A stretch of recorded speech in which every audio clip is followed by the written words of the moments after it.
Your washer makes a grinding noise due to a stuck object somewhere inside the machine.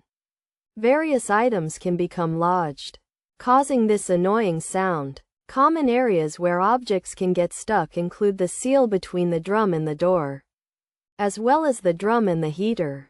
To fix this, thoroughly inspect these areas, taking necessary safety precautions, and remove any foreign items that may be lodged.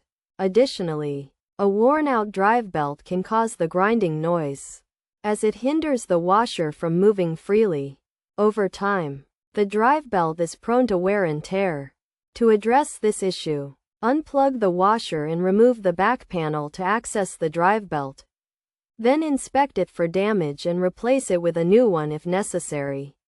Reassemble the machine and test it.